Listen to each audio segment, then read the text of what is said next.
فقیر اللہ کے نام پر کچھ دے دو۔ دروازہ کھلتا ہے، میں غریب ہوں۔ عورت نکلتی ہے اور کہتی ہے ہمارے پاس کچھ بھی نہیں ہے۔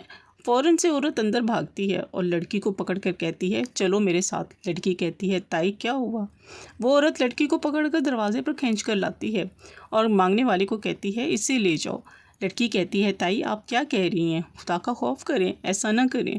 تو وہ فقیر لڑکی کے نزدیک آ کر کہتا ہے تم فکر مت کرو، تم چلو میرے ساتھ، میں تمہیں خوش رکھوں گا۔ تو آج کے ولاگ میں آپ سے ایک سٹوری جو کہ بالکل حقیقت پر مبنی ہے ضرور شیئر کروں گی کہ لڑکی نے بھکاری سے شادی کیوں کی، آخر وہ بھکاری بھی کیوں تھا۔ ویڈیو کو اینڈ تک ضرور سنیے گا، بہت انٹرسٹنگ سٹوری ہے اور دیکھیے گا بھی۔ اگر لمبی ہوئی تو انشاءاللہ پارٹ 1 اور پارٹ 2 جو ہے اس کا میں آپ لوگوں سے جو ہے وہ شیئر کروں گی۔ اگر پارٹ 2 بھی بنا تو ضرور آپ سے شیئر کروں گی۔ So let's start our today vlog. السلام علیکم ایوری ون، کیسے ہیں آپ سب؟ آئی ہوپ آپ سب ٹھیک ٹھاک ہوں گے۔ الحمدللہ میں بھی ٹھیک ہوں، دعائیں آپ سب کی۔ تو ویلکم بیک ٹو اندر ولاگ۔ ہاں جی آج میں تھوڑی سی میری روٹین آپ دیکھتے جائیں، کیونکہ میں زیادہ ڈیٹیل میں ابھی نہیں جا رہی، روٹین آپ دیکھتے جائیں اور آپ سے سٹوری جو ہے وہ شیئر کرتی ہوں کہ لڑکی نے جو ہے وہ بھکاری سے شادی کیوں کی، آخر وہ بھکاری بھی کیوں تھا۔ اچھا، ایک چھوٹا سا شہر تھا۔ مریم نام کی ایک لڑکی جو ہوتی تھی نا وہاں رہا کرتی تھی۔ اس کی عمر جو تھی 18 سال تھی۔ مریم ایک یتیم لڑکی تھی، اس کے والد اس دنیا میں نہیں تھے، والدین ان کی وفات ہو گئی ہوئی تھی۔ مریم کے والدین کو دنیا سے جانے کے بعد اس کے پاس رہنے کے لیے کوئی بھی اپنے گھر نہیں بچا تھا۔ پھر مریم مجبور ہو کر اپنے تائی یعنی کہ انور کے گھر آ گئی، جہاں مریم کو ایک چھت تو مل گئی تھی مگر اپنا پن نہیں۔ انور کی عمر جو تھی تقریباً 45 سال تھی اور وہ چھوٹے شہر میں ایک کریانے کی چھوٹی سی دکان پر جو ہوتا تھا نا اس کو چلایا کرتا تھا۔ گھر میں اس کی ایک بیوی تھی شازیہ بیگم اور ان کی بیٹی عائشہ جو تھی، اس کی عمر بھی مریم کی تقریباً ہم ایج ہی تھی۔ ایک ہی گھر میں رہتے ہوئے مریم کی زندگی الگ تھی۔ عائشہ اس گھر کی بیٹی تھی اور مریم اسی گھر میں رہتے ہوئے بھی جو ہوتی تھی نا ایک نوکرانی سے زیادہ کچھ نہیں تھی۔ صبح ہوتے ہی شازیہ بیگم کی تیز آواز جو ہے وہ پورے گھر میں جو ہے وہ گونجتی ہے مریم تم ابھی تک سو رہی ہو؟ نوابوں کی طرح اٹھو اور اٹھ کر گھر کے کام کرو۔ اور مریم گھبرا کر فوراً اٹھ جاتی ہے۔ آنکھوں میں نیند، دل میں خوف لیے وہ چپ چاپ اٹھتی ہے اور کام میں جو ہوتی ہے نا وہ لگ جاتی ہے۔ سین میں جھاڑو دیتی ہے، برتن مانجتی ہے، پانی بھرتی ہے، کچن کو صاف کرتی ہے۔ ہر لمحہ جو ہوتا ہے نا وہ کام میں اس کے ہاتھ میں کوئی نہ کوئی کام ایسا ہوتا ہے، اس کے کام کے لیے کوئی کام رکتا ہی نہیں ہے۔ اور ادھر عائشہ جو ہے آرام سے چارپائی پہ جو ہوتی ہے بیٹھی موبائل پر مشغول رہتی ہے، کبھی ہنستی ہے اور کبھی ویڈیو دیکھتی ہے اور بیچ بیچ میں مریم پر حکم چلا رہی ہوتی ہے، میرے لیے پانی لے آؤ، میرے کپڑے بھی استری کر دینا، مجھے فلاں یہ بھی دے دو، اور یہ جو تھا یہ سب باتیں جو تھی نا وہ کر رہی ہوتی تھی اس سے۔ مریم ہر بار جو تھا نا وہ آہستہ سے یہ کہہ کر سب کام جو ہوتی تھی نا وہ کرتی جاتی تھی اس کے، تو اس کی زبان سے کوئی بھی شکایت جو ہوتی تھی نا وہ نہ جواب دیتی تھی اور نہ کوئی اس کی شکایت ہوتی تھی۔ شازیہ دور سے اسے گھورتی رہتی تھی اور سخت لہجے میں کہتی تھی کام ٹھیک سے کرنا اور نہ جانے آج شاید تمہیں کھانا ملے یا نہ ملے۔ یہ سن کر کیا ہوتا تھا مریم کے ہاتھ اور تیز چلنے لگ جاتے تھے۔ بھوک پہلے ہی جو ہے اسے کمزور کر رہی ہوتی تھی اور اس ڈر پر سے جو ہوتا تھا نا ہر لمحہ جو ہوتا تھا نا اس کو یہ جھکڑے ہوئے ہوتا تھا، یہی ڈر۔ سارا دن مریم یہی کام میں جو تھی وہ لگی رہتی تھی، نہ آرام ملتا تھا نہ پیار، بس حکم، ڈانٹ اور خاموشی اس کی زندگی جو تھی نا وہ بن چکی تھی۔ شام ہو رہی تھی، مریم صحن میں جو تھا جھاڑو دے رہی تھی، ہاتھ تھکن سے بوجھل ہو چکے ہوئے تھے مگر وہ کام سے جو تھی وہ رکی نہیں تھی۔ دروازہ کھلا، تایا انور گھر کام سے جو تھے وہ فارغ ہو کر آئے تھے۔ دن بھر کی محنت اس کے چہرے پر جو تھی نا وہ نظر آ رہی تھی۔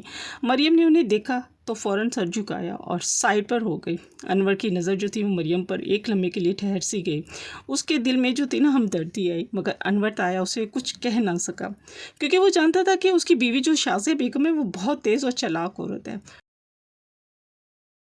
اس کے سامنے وہ کبھی بھی مریم سے بات جو تھا وہ کھل کر نہیں کر پایا۔ اسی لمحے شازیہ بیگم تیز قدموں سے سامنے آ گئیں۔ آگے آپ سے اپنی لاڈلی کو جو ہے نا آپ دیکھ لیں۔ وہ غصے میں بولی سارا دن سستی کرتی ہے، کوئی کام نہیں کرتی ہے گھر کا۔ خاموش کھڑے مریم جو تھی خاموش کھڑے سر جھکائے ہوئے تھی۔ انور نے ہلکی آواز میں کہا کرتی تو ہے کام مگر شازیہ بیگم فوراً غصے میں آ گئی، آپ کو تو بس اس کی طرف داری کرنی آتی ہے، ہم اسے مفت میں پال رہے ہیں۔ انور فوراً خاموش ہو گیا اور اپنی بیوی کے آگے بے بس تھا، وہ نہ آواز اٹھا سکتا تھا۔ اس نے ایک نظر مریم پر ڈالی مگر کچھ نہ کہا اور خاموشی سے اندر چلا گیا۔ مریم وہیں کھڑے رہی اور خاموشی سے اکیلی اور بالکل بے سہارا۔ رات ہو چکی تھی، گھر میں سب اپنے کمروں میں جو تھے وہ جا کر سو چکے ہوئے تھے۔ صحن کے کونے میں پڑی ایک ٹوٹی چارپائی پر جو تھی وہ اس پر جا کر لیٹ گئی۔ پیٹ خالی تھا، دل بھرا ہوا تھا، اس کی آنکھیں جو تھیں نا وہ بند کرنے کی کوشش کر رہی تھی مگر نیند نہیں آ رہی تھی۔ خاموشی میں اس کے آنسو بہتے رہے۔ صبح ہوئی تو انور تایا کام کے لیے جو تھے نا وہ نکل گئے۔ مریم خاموشی سے ایک سائڈ پر کھڑی رہی۔ جیسے ہی دروازہ بند ہوا نا، شازیہ بیگم کا لہجہ جو تھا نا وہ بدل گیا۔ اب کھڑی کیا کر رہی ہو؟ جاؤ جا کے اپنا کام کرو۔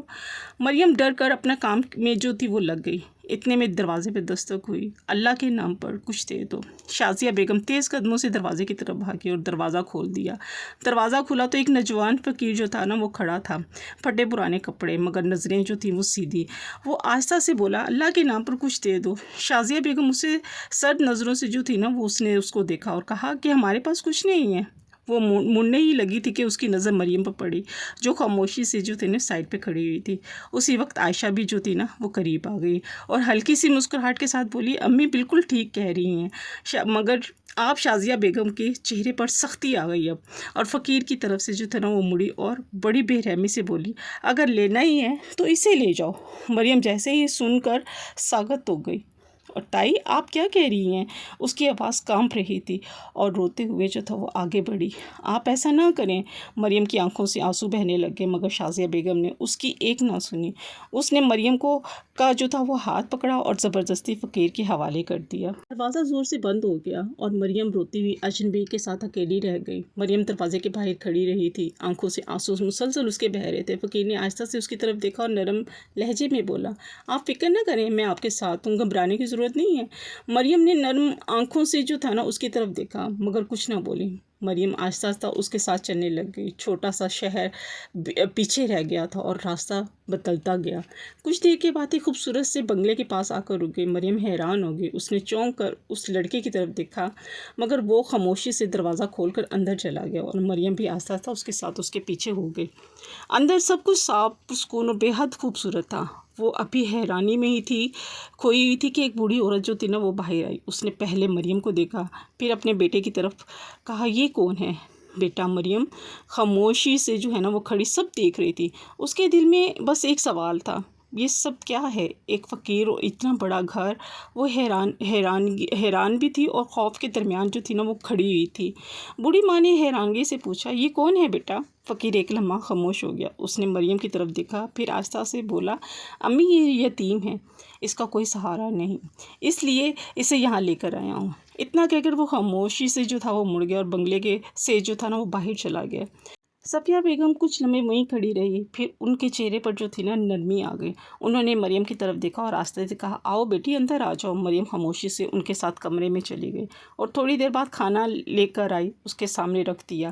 پہلے کھانا کھا لو بیٹی۔ مریم نے کھانا کھانا شروع کر دیا جیسے ہی کئی دنوں کی جو تھی اسے سکون ملا ہو۔ کھانے کے بعد صفیہ بیگم اس کے پاس جو تھی نا وہ بیٹھ گئی، نرمی سے بولی، بیٹا یہ گھر تمہارا ہی ہے، اب تم یہیں رہو گی۔ مریم نے حیرانگی سے پوچھا کہ ادھر ادھر دیکھا اور اس کے دل میں جو تھا نا وہی ایک عجیب سا سوال تھا کہ ایک فقیر اور اتنا بڑا گھر۔ وہ کچھ سمجھ نہ سکی، بس خاموش بیٹھی رہ گئی۔ شام ڈھل چکی تھی۔ انور تایا ادھر گھر آئے۔ اس نے ادھر ادھر نظر دوڑائی مگر مریم جو تھی وہ کہیں نظر نہیں آئی۔ وہ رک کر بولا، مریم کہاں ہے؟ شازیہ بیگم نے لاپرواہی سے جواب دیا، میں نے اسے بھیج دیا ہے۔ انور چونکا، کہاں بھیج دیا ہے؟ وہ سرد لہجے میں بولا، ایک فقیر آیا تھا۔ اسی کے ساتھ انور کے چہرے کا رنگ جو تھا نا وہ ایک دم سے بدل گیا۔ آپ نے یہ کیا کر دیا ہے؟ وہ اکیلی لڑکی تھی۔ شازیہ بیگم نے سختی سے کہا، مجھے سب معلوم ہے کیا کرنا ہے کیا نہیں کرنا۔ پھر عائشہ کی طرف دیکھا، میرے لیے اپنی بیٹی جو ہے نا وہ کافی ہے۔ انور کچھ لمحے جو تھا وہ خاموش کھڑا رہا۔ وہ کچھ کہنا چاہتا تھا مگر نہ کہہ سکا۔ اس کے چہرے پر جو تھی اتنی بے بسی تھی اور پریشانی جو تھی وہ صاف نظر آ رہی تھی۔ دوسری طرف رات ہو چکی تھی، بنگلے میں خاموشی جو تھی وہ پھیلی ہوئی تھی۔ صفیہ بیگم نے نرمی سے کہا، بیٹا تم آرام کرو۔ وہ مریم کو ساتھ لے کر ایک کمرے میں گئی۔ کمرہ صاف ستھرا اور پرسکون تھا۔ انہوں نے آہستہ سے کہا، بیٹا یہاں آرام کرو۔ مریم خاموشی سے بستر پر بیٹھ گئی۔